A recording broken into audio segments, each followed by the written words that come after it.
Bienvenidos a la crónica del nacimiento y progresión del Islam. Nuestro viaje nos llevará a través de varios episodios históricos y momentos fundamentales que han dado forma a la religión prominente que siguen hoy más de 1.800 millones de personas en todo el mundo. Nuestra historia comienza en el siglo VI, en la ciudad de la Meca, actual Arabia Saudita. La religión predominante de la época era el politeísmo, dedicándose numerosas tribus a diferentes dioses y diosas.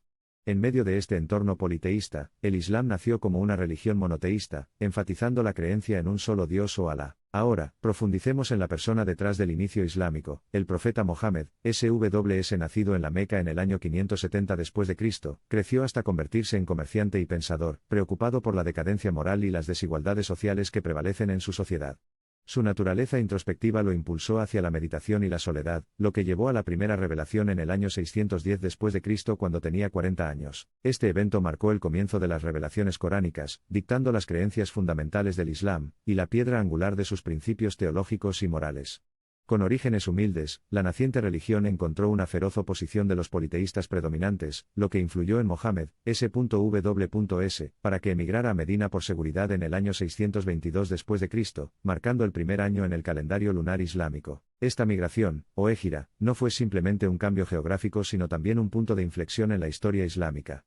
El grupo inicial de creyentes en la Meca se transformó en una comunidad en Medina, implementando las enseñanzas coránicas en su vida cotidiana, incluida la justicia social, la conducta ética y la gobernanza justa. Estos principios denominados colectivamente Sharia. A medida que la sociedad islámica crecía bajo la dirección del profeta, los musulmanes también se embarcaron en una serie de batallas con sus adversarios de la Meca.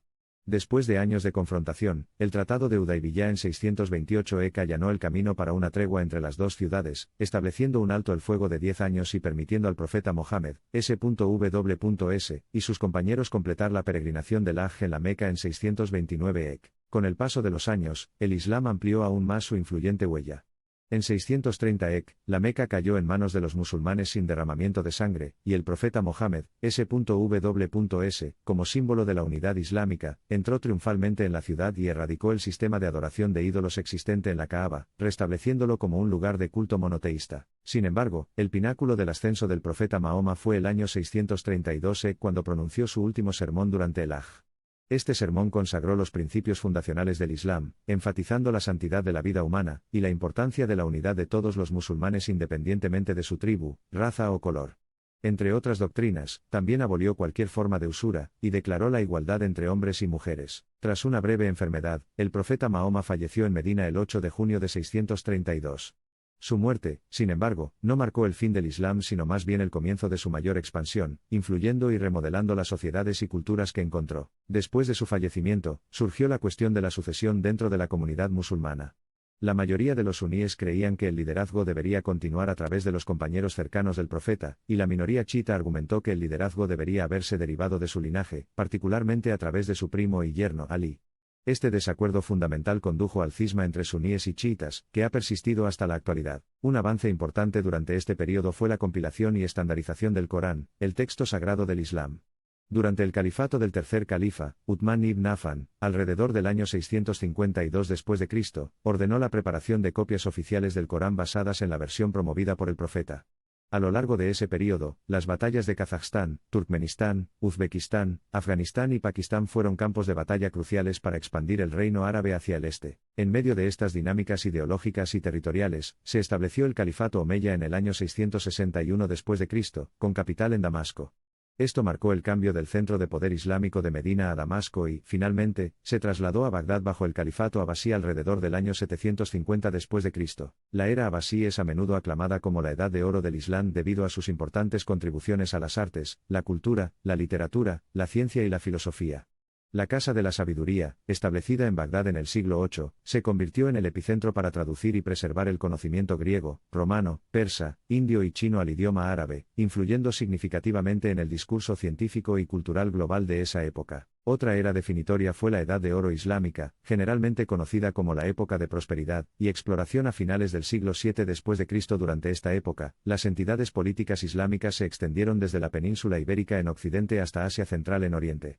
Los eruditos musulmanes hicieron importantes descubrimientos en diversos campos como la medicina, la física, la química, las matemáticas, la teología, la jurisprudencia e incluso la música. La profunda influencia de estos avances se pudo ver hoy en la nomenclatura, o incluso en la materia misma, álgebra, algoritmo, química, etc., evidente de la transferencia dinámica de conocimientos entre diferentes civilizaciones. Sin embargo, la prosperidad y la influencia del mundo islámico enfrentaron tumultos en la Edad Media por parte de las poderosas fuerzas de Europa, lo que llevó a las cruzadas y la reconquista, reforzando la desconfianza y el malentendido entre las dos culturas religiosas dominantes. Surgieron más divisiones internas con el surgimiento de varios imperios islámicos, como el Imperio Mughal en la India, el Imperio Otomano en Anatolia y gran parte de Medio Oriente, y el Imperio Safavid en Persia durante el período postmongol. Sin embargo, la presencia de estos imperios también arrojó luz sobre el pluralismo y la tolerancia que estaban presentes dentro de las sociedades islámicas.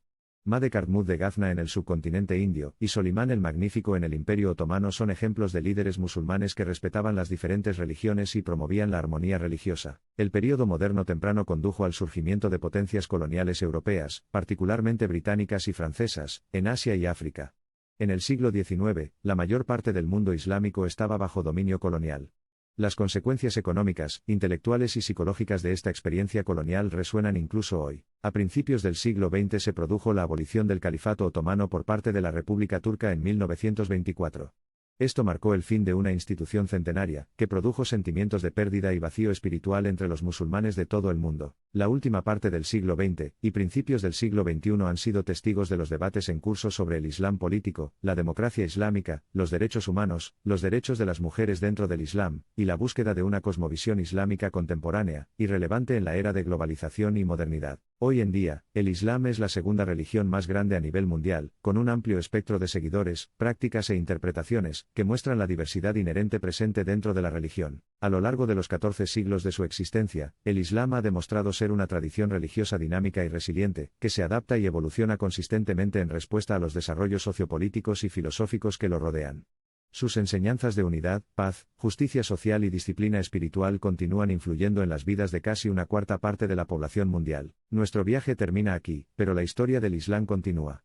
Y al igual que cualquier tradición religiosa próspera y vital, seguirá dando forma y siendo moldeada por las sociedades e individuos que se adhieren a sus principios. Tomemos un momento para reflexionar sobre la sabiduría destilada dentro de la tradición islámica, teniendo en cuenta las palabras del poeta persa del siglo XIII Rumi: no todos podemos hacer grandes cosas, pero podemos hacer pequeñas cosas con gran amor. El Islam reverbera con el llamado de Clarín al amor, la compasión y la humanidad, y que la determinación y la realización pueden venir no solo en grandes logros sino también en los actos más simples, transformando nuestra existencia individual y colectiva de maneras inimaginablemente hermosas.